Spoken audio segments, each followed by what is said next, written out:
Get the word!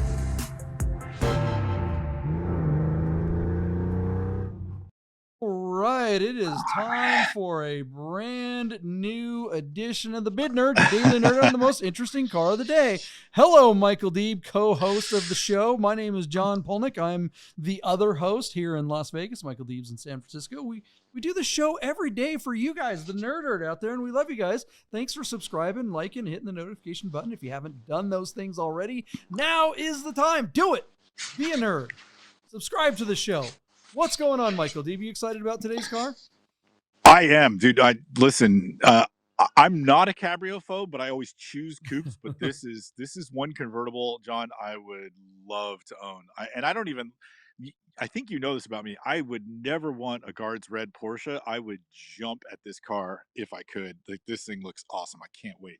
Wow, look at this. He's just teasing the lead here. What we do on the show, if you are new to the channel, we make a prediction on the most interesting car of the day. We decide what the most interesting car is, by the way. So we make that decision, and you can just play along with us. We'll make a prediction, and you can put your predictions in the comments below after we talk about the car and make our predictions. See if you're better at this than we are. It's like The Price is Right with cool cars instead of sloppy joes. Does anybody know what a sloppy is? Do they still make sloppy joes? Nobody knows what sloppy joe is.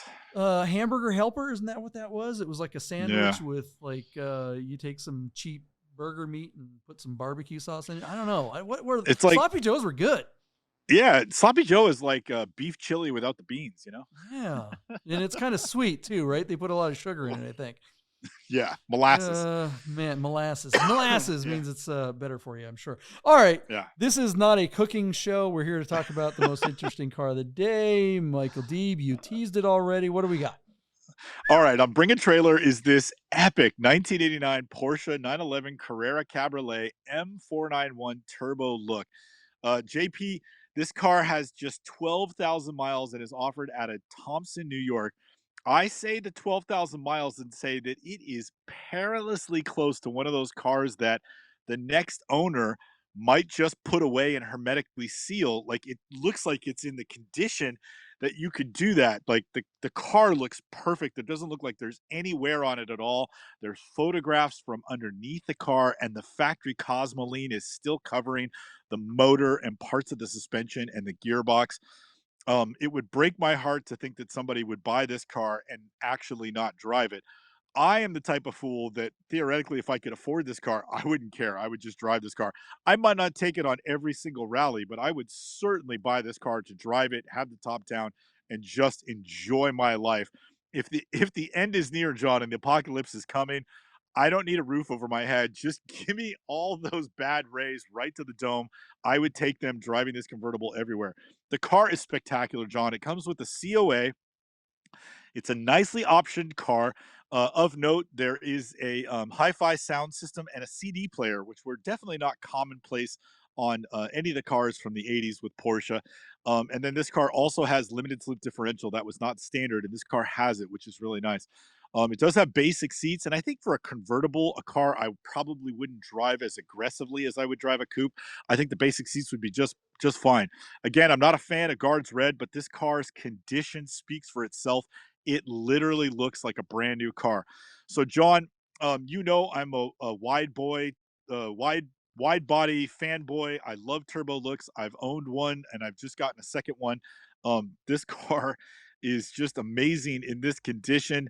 I know you're going to speak to the idea that somebody might buy this and not drive it, which would be heartbreaking. I agree with you on this.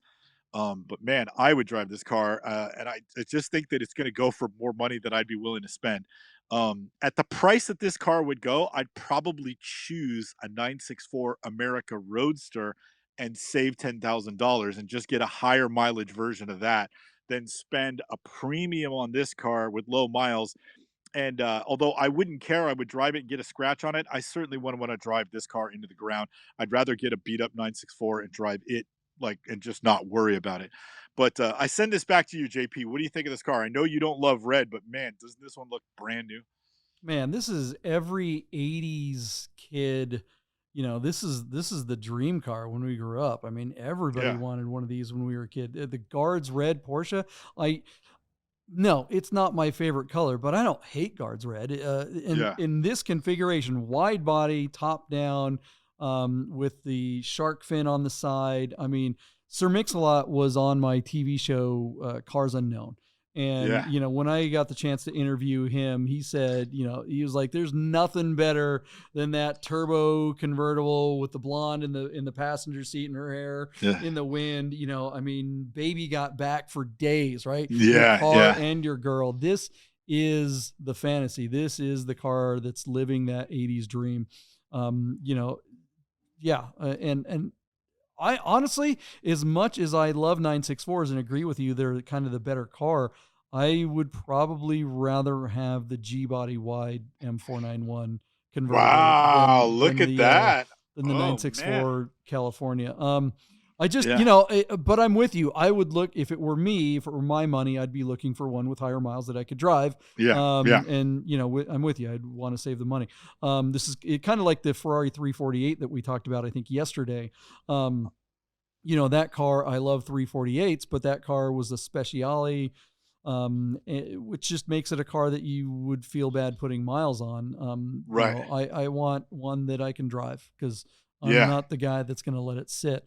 So yeah, this is a gorgeous car. This is the kind of car I would love to own. I mean, I own a 964 convertible, and it's kind of like, I mean, basically very similar driving experience, but there's something about that G body, that you just, I don't know. It's the same reason that I love the G body Speedster. I mean, I this was just going car to as bring a that up. Speedster Yeah. is the greatest Yeah. car in the world. So Is my favorite car ever. let me frame it and give it back to you. Mm, If this were an 89 12,000 mile speedster, it would essentially be this exact same car, M491 plus M470, no spoiler. So there'd be no chin mm, spoiler, no rear, big wing on the back. tail, yeah, And then the speedster has like roll up windows and then that really special sloped windshield that you can't, I half think you were size, telling yeah, me, it's all, yeah, yeah, you can't get the glass for anymore, yeah, right? Um, if this were a 12,000 mile example of a speedster in this condition, that would be a $200,000 to $250,000 car. This car could be had for anywhere between 100 to maybe $150,000, less than that. So, you know, this winds up being, and I say this tongue in cheek, poor man's speedster, but like this is bitching. I mean, it yeah. really does, especially in this color, look so much more special than just any other Carrera Cabriolet. I mean, you look at it, you can tell there's a lot going on here. So, with money being an issue, would this car scratch that speedster itch for you? And because you theoretically could afford a car like this, maybe not a 12,000 mile Mm. example, but a wide body cab. Isn't that the poor man speedster? Would you agree with that I mean, it's sentiment a or good no? question. I drive around my 964 all the time with a top down, and like, how much different is this really than a 964 Speedster? And the answer is a lot. It's a lot freaking different. How much different is a 964, a regular 964, and a 964 RSA? A lot Yeah, different. And really, yeah, that's the thing about the Speedsters is, everybody knows I make fun of people that don't like convertibles. I call them CabrioPhobes. But look, I'm not a complete idiot. I'm an idiot. I know that the coupes are better, in a lot of measurable ways, and convertibles, particularly of this era, have some deficiencies. The bodies are not as rigid. I get it, but there's ways to tighten them up. But my point is that the speedster version of the 911 is to the Cabriolet what the Club Sport is to the coupe. They yeah, really are that much lighter. The yeah. Cabrios, the 89 Cabrios, all the later G body Cabrios and the 964s, they have big heavy motors in the windshield frame. That's a lot Yeah, of freaking weight up that high. And then there's multiple power motors in the back to make the top go up and down, and then it clamps down. It's a way too complex system, and it's way too heavy. Um, the Speedster gets rid of all that stuff. The Speedster has no motors in the window frame yeah, because it's a small windshield, and there are no motors to make. You got to put the top up manually, and it's kind of a pain in the butt if anyone's ever done it. It's a hassle, and you got that fiberglass clamshell that goes with the top that looks way better than the stupid bonnet with the big canvas yeah, cover. Um, I get why people don't like the way that looks. Like, I understand, because it doesn't look as good as the Speedster, and it doesn't look as good as the coupe. But the driving experience of driving a Speedster really is that much better. Now, all that said, the driving experience of this car would also be magnificent, just because it really is that open top Porsche, experience is like nothing else, man. It's just not. Yeah, it's Ugh, so cool. so It's so romantic. cool. Yeah, I can tell you, John, we got a couple of speedsters while I was with God, and I took one out and just did a couple blocks around and got on and off the freeway and stuff. That car, every performance category of that car is enhanced by the reduction in weight. I mean, the yeah, Speedster weighs like, and I can't remember, but I want to say it's like 400 pounds less than the lightest coupe. yeah, Like it's unbelievable. The steering just absolutely comes alive. The car feels incredibly responsive and very light. Obviously, the braking is enhanced because there's a lot less mass to think. But because it's so light, you accelerate and the car feels like it's got 30 more horsepower because yeah. it's just not packing around two of me. So Well, I it's mean, and like, that's the thing. Back yeah, to this particular car, because it has so few miles, you're not yeah, gonna wanna you're not gonna want to modify it in a way that gets rid of some of the numbness that comes along with kind of a basic stock convertible 911 like this. This car is going to be a little numb because of all the extra weight, and because it's this, the suspension is going to be the basic American setup. Um, you change the suspension in this car, put a strut tower brace in it, and it would be transformative. It absolutely. really, really would. And it would make it more like that speedster experience. But still, that big windshield as opposed to a little one, it makes a difference. But anyways, we're Yeah. talking about this, particularly this beautiful 89 cab. Excuse me, I've got the hiccups all of a sudden, guys. Sorry about that. All right. Well, What do you think the value of this car? What's going to happen with this auction? I'll take over from here. So JP, our car still has several days to go. It essentially closes like next weekend. So with like, about 6 days out, John, our car is already up to $50,000 on 8 bids. And I'm going back and forth on this. I want to expect this car to bring 150 grand because of the G50 gearbox, the low miles, and just the overall condition. The way the photographs really demonstrate that this car looks like it's spectacular. The fact that all that Cosmoline is under there, the COA is there. This car has been absolutely cared for. It looks like it's more likely spent 12,000 miles being wiped with a diaper than being driven. Um, but this is not a great week, as we've talked about on some of the cars we've covered previously in the week. This is not a great week to close a car. We don't know what's happening with the economy right now. It's a time of uncertainty, and I feel like recently when I've gone out on a limb like that 350Z, twice I got burned on that car. The money hasn't been there. Now the Porsche community is different. By the numbers, John, this is like one of 43 in the U.S. Hmm. and probably one of 100 in the world. This is a really rare car by the numbers. So I'm flirting with the idea of going. Initially I said 130. I'm going to just throw 10,000 at my bid and go $140,000. I would be not surprised but dismayed if it just stalled and sold for 130 or less. I think I'd be aghast if it sold for less than that. But I also wouldn't be surprised if it went for 150 and sold there. I wouldn't be surprised by that at all either. So good luck trying to guess where the reserve is set on this car. Because I wouldn't let it go. I'd want my reserve to be at 130 because I wouldn't want to let it go for less than that. So I'm really curious to know. I wish we had access to those numbers, but after that mouthful of talk, John, $140,000 to you. What do you think is going to happen? And do you think it's going to sell at your number? Yeah, I'm going to take your initial number. I'm going to go $130. And yeah, I think if it reaches that, it sells. I think if there is troubled water all week, by the time this thing closes, the seller is going to be getting more and more and more nervous as time Yeah, goes along. And if not, then things are going to be fine for him. If things calm down by, in a week from now, then maybe he'll do all right. Maybe it gets your $150 or higher. yeah, But yeah, I wouldn't take that bet given what we know about the economy right right. now. Um, yeah, I love the car. Love that it's a blue chip car because, again, I've said in a couple of the previous episodes this week is that, if you're going to put your money into an asset class as a hedge against inflation or just, turbulent monetary environment, a blue chip car makes sense. A higher mileage version of this car, maybe not as much, or like, I mean, you mentioned the rarity of this car, right? There's, Yeah, what'd you say, yeah, 40 of them in America, maybe yeah, 100 in the yeah, world, right? yeah. This is not an uncommon looking Porsche. Right. Previous years, they made a bunch of them, and you see a ton of fake ones, right? A lot of people have Yeah. taken, convertibles and made them into wide bodies that look identical to this car. And those Right. cars can be had for $50,000, all day long, all over the place. So this car, even though it should be a $200,000 car, you can have the same look and really driving experience for not nearly as much money. But those are also a $50,000 version of this is not a good investment. Whereas I think $150,000 version of this car, even if it doesn't make it to that, even if someone did wind up paying that, I think that's a better place to put your money Interesting. Yeah, I agree with you. The one that's very similar to it. Yeah.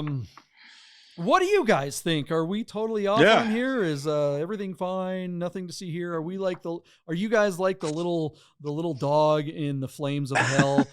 Everything's fine. Nothing to see here. It's all good.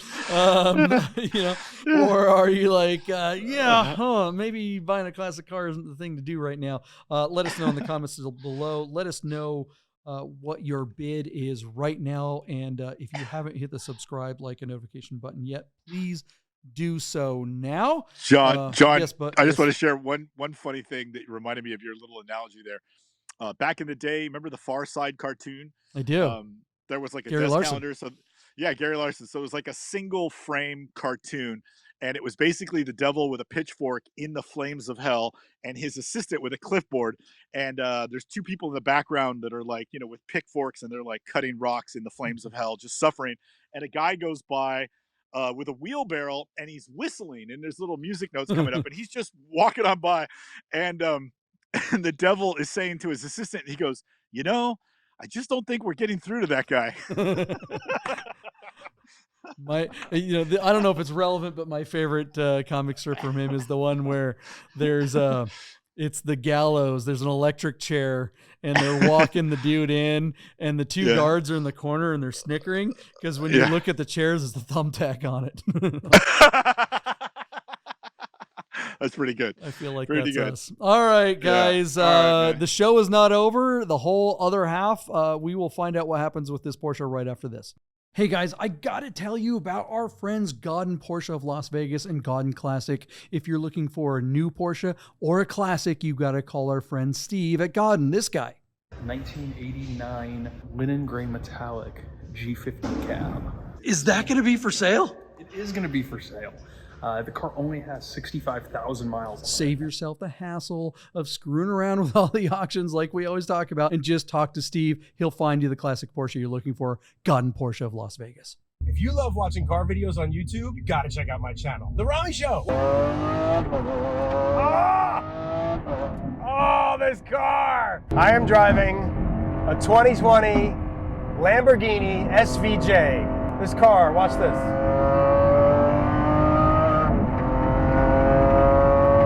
Oh! 115 mile an hour turn, like it's nothing.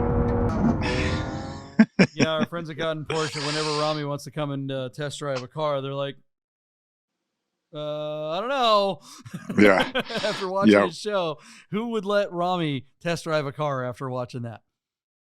Nobody Actually, in their right mind. I'm kidding. If you watch that episode, Rami is crazy with his own cars typically, but that particular SVJ, even that one, he's kind of like mellow out a little bit. He's like, he's not beating the hell out of it. Yes, Rami, when it's time to respect someone else's car, he drives them with respect. I let him drive one of my cars for the most recent film on the Rami Show episode. So check that out. And he didn't destroy it, although it is back in the shop. So it's probably Rami related. Yeah. I got to get that car fixed before Luftkult. I got a month. And, that's the thing. You bring a car to a shop these days, and it can take a minute to get it. Did you finally figure out which of your two cars was accepted? I think they were both accepted because I got two separate responses. So that's funny. I responded to one of them. I like literally sent an email back to the email. I didn't know if it was one of those, do not respond to this type things, but I got an answer. I was like, hey, I entered 2 cars. Which one was entered or which one was accepted? And they said, and they came back, oh, the 86 backdate's great. That's the one. I'm like, oh, okay, cool. But cool. But then I'm like looking at the email and like there were 2 acceptance emails. Yeah, it probably got both accepted. And then, so I went ahead and purchased the passes for the 86 backdate. Yeah. And then I got an email this morning from Luft. I feel like it's like saying, hey, because it said you had to register within 48 hours. But I got another thing saying, hey, it's been, it's like you've been accepted, kind of like going, hey, you haven't registered this car. Are you going to do it? So it's like they're trying to, I don't know. Chef wants me to let him drive one of my cars to Luft. So maybe I'll register them both. Maybe I'll tell him, okay, fine, you can drive the other car, but you got to pay for registration and the whole thing. I'm not gonna pay for because I don't really care if the 964 is in the show or not. I honestly would rather have driven the 964 for the weekend over the backdate car. Chef can afford it. It's no big deal. Chef's a baller. I am kind of blowing him off because he's not going to get his own car. He is on the hunt for not a convertible. I'm sorry. He's on the hunt for an air-cooled car. Yeah. All right. So, I would tell him to buy this particular car. You guys are hanging out trying to see what happened with this 89 wide body. He does want a 930. He would be happy with an M491 car like yours. Can you imagine if Chef parked this car next to his GT3 RS? He doesn't want a convertible though, but this would be badass. This would be this wide body car next to his GT3 RS would be the bee's knees. They are guards red, and then the other car is actually paint to sample Rosso Corsa. They're pretty close. They're really close. The GT3 RS just a little bit brighter, but man, these 2 cars next to each other would be everything. Our car did really well, JP. I love this car. You step back and you look at it and you go, it's an 89. It's a last year. It's a G50 M491 turbo look Cabriolet, and it's got just 12,000 miles. And by the photographs, even the Cosmoline is on the underside of this car. This car looks untouched, unmolested in every way. Again, we were talking a lot about the economy, so I tempered my bid a little bit down to $140,000. You came in over the more pragmatic one at $130,000. Our car did what I think it deserved. I am very happy for everybody on this number. $155,000 where it's sold on 31 bids on Bring a Trailer over the weekend. So congratulations to everyone involved. JP, I'm a sucker for those hips. I love these wide body cars. You have talked me out of ever owning a turbo because they tend to be problematic, and I tend to drive the snot out of my cars. So that wouldn't be a good mix for me. But getting that look with the bulletproof reliability of a normally aspirated Carrera, I think is everything. So this is a collector price that was paid for this car, but this car is in absolute collector condition. This price does not surprise me in the least. It just bums me out that the owner of this car will likely only take it to shows and wipe it with a diaper and probably never bring it on a professor run or hang out with the likes of you and I, John. But a great car and a great number. Definitely a high watermark, I think, for a convertible, but no, I'm not surprised even in the slightest. It's just too rare by the numbers. Yeah, even the CabrioPhobes have to admit that, look, who cares if a convertible doesn't drive as well as a coupe? This car's probably not going to get driven, so who cares what it drives like? It's going to sit. It's just going to sit in a room and people are going to oogle at it, which is a darn shame because this has got to be such a joy to drive on a pretty day up a coast or whatever. I've been enjoying the heck out of my 964 cab all weekend here in Las Vegas. We had Cars and Cafe last weekend and it was just perfect. Yeah, man, this car, Sir Mix-a-Lot, like I said before the break, would totally rock this thing. But unfortunately, Chef just won't get a convertible. He's a CabrioPhobe. I love the guy. And look, I say that, in jest, look, he owns like the nicest convertible Ghia. Harman Ghia that you'll ever find. Like there isn't, I've literally never seen a nicer Ghia than his, and that's a convertible. And he had a really bitchin' 997 convertible .2S that he wound up selling recently.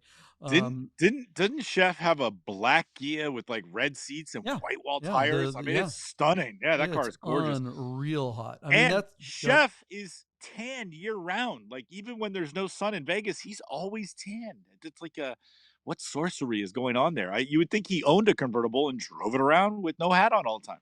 We, if you haven't seen the Porsche, our Dur or Die Porsche podcast that we do twice a week, check that out. That's another one of our sister channels. We make a lot of content around here. But the Dur or Die Porsche podcast, Chef is one of the regulars there. And he's always like, he'll come directly from the country club and he'll bring like a massive bucket of chicken wings. You know, and it was like on one of the more recent episodes, you know, his shirt was open and he got up and we're like, hey, you're the same color as all these chicken wings. What the hell is going on? He forgot to wear his safety vest when he boiled the wings. Huh? We're pretty sure he just like sits in his tanning bed all the time. We love you, Chef. So yeah, what do you guys think of the results of this this wide body 89 911? I really do think that this is such a blue chip car. It's so perfect. It's so original that regardless of the economy, and yes, I'm going to continue to be bearish because I think we're going to see some stagnation. I think that prices are going to stay relatively high, but I think we're going to start seeing more fails to sell. But when things do sell, they're going to be higher prices because there's a lot of inflation. All that said, this is the kind of car that if you are going to get stuck holding the bag until there's this is one of them. Unlike that piece of junk that we saw in P-Car Market that went for almost the same price, you know, but it didn't have an original engine. Yeah, it was a hopped up engine, but the car wasn't out. I mean, it was just all kinds of weirdness. If you're going to be parking your money somewhere and you think that, hey, you know, I want to hedge against inflation, maybe I'll do it with a classic car. That's not a terrible idea in our opinion. Don't take our financial advice, but look, if you do agree that there's going to be some inflation and there are going to be some rocky times from the economy point of view, you do want to sit there and go, all right, where am I going to park my money? Am I going to do it? What kind of asset class? Are you going to be better off in the stock market? Or are you going to be better off buying something like this, having it in the garage, and at least you could drive it every now and then and look cool? Absolutely. You know, this will eventually come around as the economy does. Some of those other cars, maybe not so much. And if you are in the situation like maybe SVB Bank, where you bought a bunch of 10-year mortgage-backed bonds or something like that, and you have to unload them, you're not going to have to take a super big hit to unload something like this because there's always going to be someone who wants a beautiful, original, low mileage Porsche 911, convertible or not. That's always something that's going to be in demand. What do you guys think of the results? Let us know in the comments below. The results are kind of the most fun about the show. If you guys watched the show and you listen to a couple of yahoos like us, do you go down and read the comments? There's a great conversation in the comments, and you'll learn something. You'll learn probably more about the car in the comments than you will listening to us. So get in there and be part of the conversation. We want to integrate that more into the show. Deeb, I think at some point, it's getting to the point, maybe sooner than later, that we might start doing a live episode every month or maybe every week or maybe once a month. And if we can get enough people to kind of watch a live episode, and then we can include live comments and we can have super chats and that sort of thing. Let us know what you guys think of that idea. Is that something that you'd like to participate? If we kind of put it out there that we're going to have an online Bid Nerds event and we're going to say, here's the top 10 cars coming up this week, and if we get people commenting on that, that could be a lot of fun. The big thing is, what time of day would we do it? Do you guys watch this show in the morning when it comes out, or do you guys watch it later in the evening? When's the best time to consume Bid Nerds? Because that's one thing we don't really know when you guys watch this stuff. It's hard to tell. Yeah. So, let us know in the comments below, and we'll try to accommodate that. What do you think of that, Michael? Do you want to do a live episode? I think it's like people probably watch the show on average like after 11 p.m. with like a big goblet full of red wine and a couple of Maidol, and they're like, all right, let me try to get through a few of these episodes. Drunk is definitely the preferred way to consume a nerd. We know in a bathtub with the toaster plugged in right next to the tub, just ready to go. That's another thing too, is like, let us know in the we pay more attention to the YouTube channel and the comments there. Unfortunately, we just haven't been paying any attention to. We're on Spotify, we're on all these other places, but we haven't been paying attention to what's going on at some of those other platforms. So we probably should. We are publishing in those other places, but find us and on let us Parked know on the Block. Yeah. Parked on the Block too. We just recently started up there, and so please check that platform out and tell us what you think. By all means. Awesome. Yeah, we got to reach out to Bradley. Is Parked on the Block going to be out there for Luft's Cult? That's actually a big question. That's a good question. Let's ask. Right. You got to reach out to Bradley at Parked on the Block. Homework. Yeah. All right, guys. We will see you tomorrow with the most interesting car of the day. Thanks for hanging out. Bye-bye.